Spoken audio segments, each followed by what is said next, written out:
since I can remember, I've wanted to be a drummer. My dear mother has always insisted that since I was a baby, all she had to do was keep a stack of LPs on the GE Wildcat record player that we had, and I could keep myself occupied for hours in my playpen while she tended to her matronly duties. In 1964, an appearance by the Beatles on the Ed Sullivan Show catapulted my love of music even more. Little did I know that the Ludwig brand name scribed on the bass drum of Ringo Starr's drum set would someday have a profound impact on my professional career.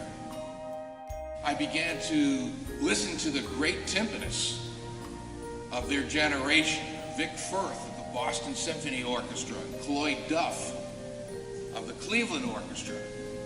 My favorite was probably Saul Goodman of the New York Philharmonic.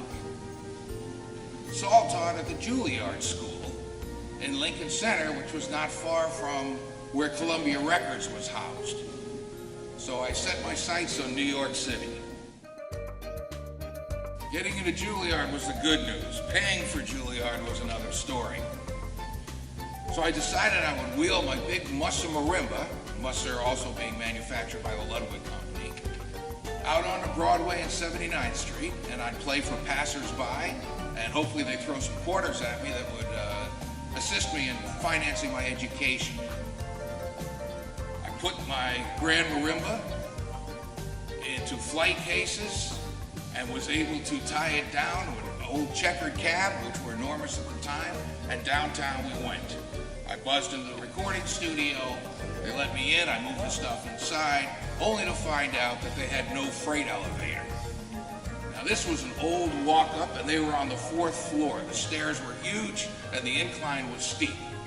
Needless to say, I had no options other than to grab the first case and to start my trek up to the 4th floor. I got up to the 4th floor, parked the resonators in one of the biggest boxes, back down I went, grabbed the next box, and up I went, ×5.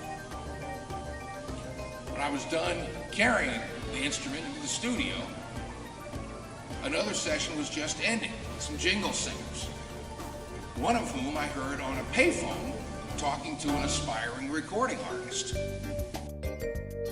I was so impressed that she was talking about John Hammond that I immediately approached her and said, I need a record deal, where's my record deal? Knock on Wood was soon nominated for a Grammy Award, Best New Classical Artist, and I appeared on The Tonight Show and Entertainment Tonight, People magazine, everything went nuts. But a while after, when I spoke to John Hammond's assistant, she was reflecting back on when I had done that demo. And she said, as impressed as she was by the recordings I had sent her on that demo tape, she was more impressed by the fact that I had carried that instrument all the way up the studio stairs.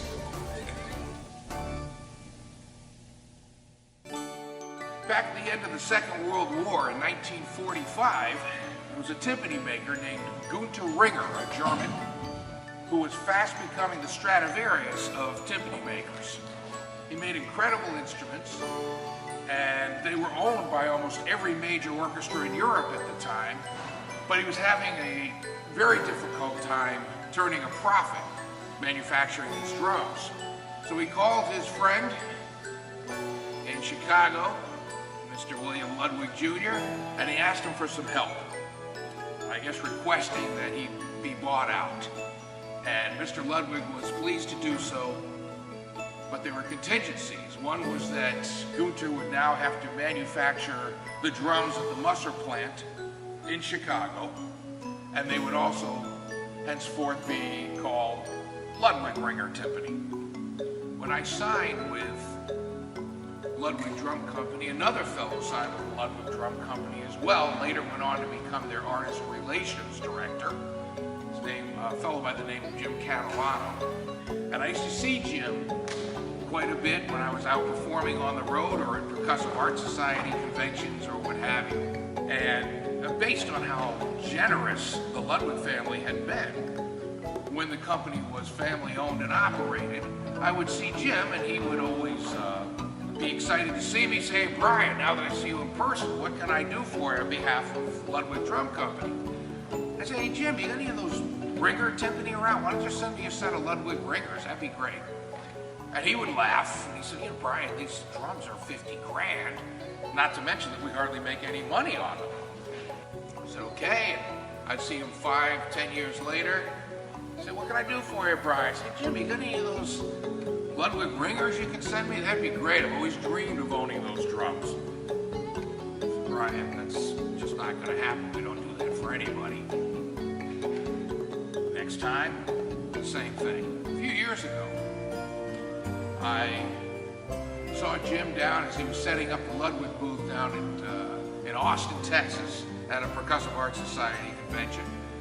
And I went up to him and I said, "Hey, Brian, great to see you.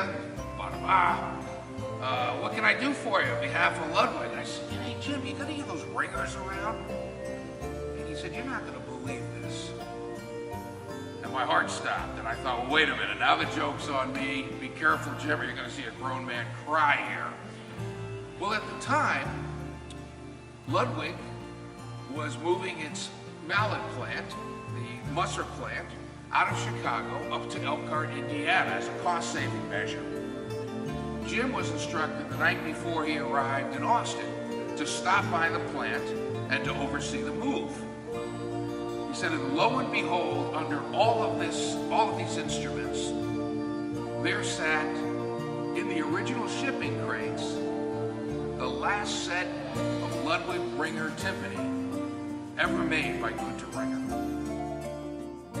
And in almost no time at all, a very generous friend and patron stepped up and offered me an interest-free loan. And now it's time to pay the piper. And I'm here to ask for your help to make this possible for me. Otherwise, I have to sell these bad boys, and it would break my heart to have to do so, albeit at a healthy profit. So I'd love to be able to hang on to them. I ask for your generous support, and anyone that's willing to help out, I'd be more than happy to talk to them about switching up and trading up for some sweat equity of mine in the form of performing for private parties for you, corporate functions, free CDs, concert tickets, whatever I can do to show you my good faith for your generosity. I thank you for your valuable time and your consideration.